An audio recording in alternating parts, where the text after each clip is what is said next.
Nation, ici Lindsay Njonger et bienvenue dans le Mélinde Mélo, notre rendez-vous hebdomadaire pour parler de spiritualité, d'entrepreneuriat, etc. Avant de commencer aujourd'hui, j'aimerais d'abord préciser que je ne suis ni un coach, ni un mentor ou encore moins une quelconque classe à laquelle on aimerait bien m'attribuer. Vous inquiétez pas, je vous expliquerai pourquoi dans un autre épisode. Abonnez-vous tout simplement pour ne rien louper. Alors, aujourd'hui, nous allons parler de la colère. Oui, l'énervement. Il faut savoir que ce qui nous arrive dépend à 90% de ce qui se passe à l'intérieur de nous.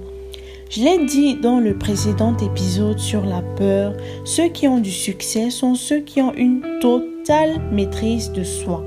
Alors, comment ne pas se laisser emporter par la colère?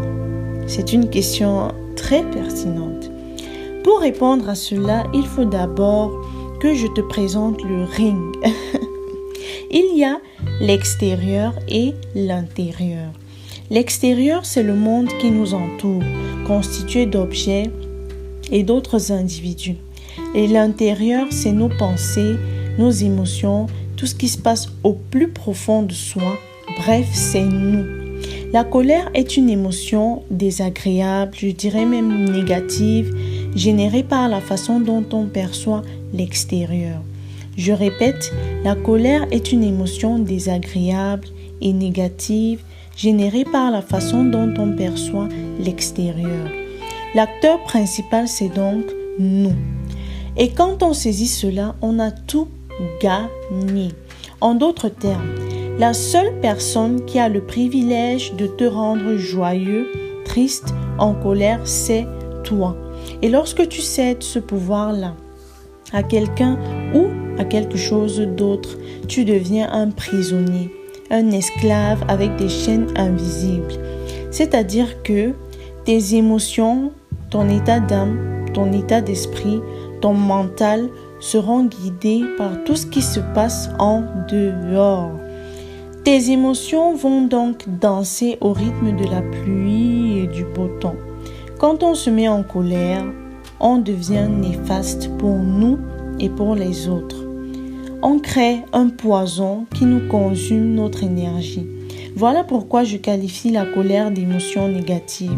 Et si ça, c'est pas la route vers l'autodestruction, il ne faut pas non plus ignorer que nous avons chacun des aspects ou des facettes différentes de la réalité.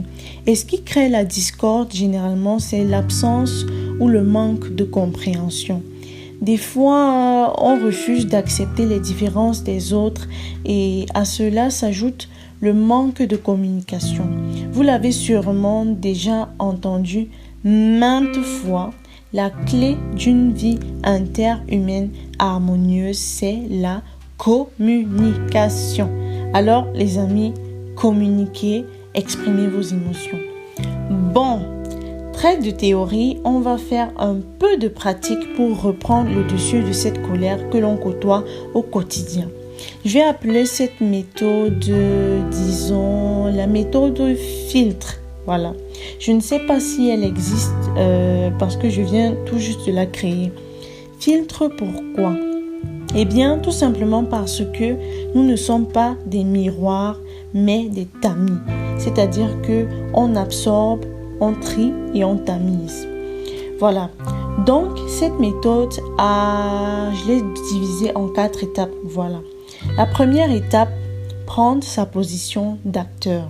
Donc, je prends ma position d'acteur, maître de mes pensées et de ma vie. C'est-à-dire que j'intègre de façon consciente mon pouvoir dans mon subconscient en me répétant des phrases au quotidien comme « Je suis mon seul et unique chef ». Deuxième étape, je dirige mon intérieur. Je fais sortir mon filtre et je tamise tout ce qui est négatif. Ensuite, je donne des instructions à mon intérieur.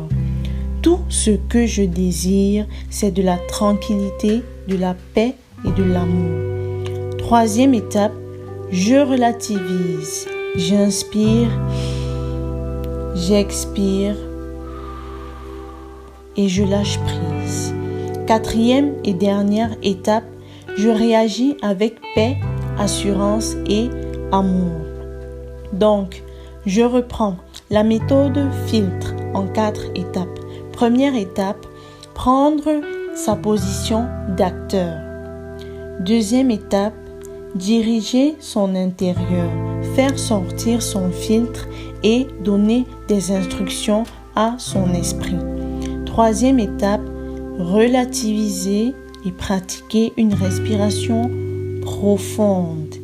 Quatrième et dernière étape, réagir avec paix, assurance et amour. Voilà en gros la méthode filtre.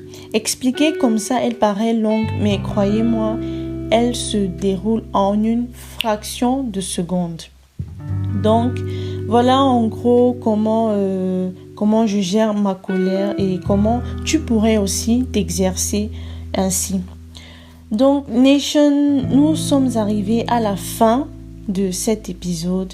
Je voudrais surtout que tu te rappelles que ton esprit est la seule chose que tu peux contrôler totalement. Alors, ménage-toi. Rappelle-toi de la méthode filtre et retiens ceci. Le but n'est pas de changer l'autre, mais de se transformer de telle manière que cette transformation influence l'extérieur.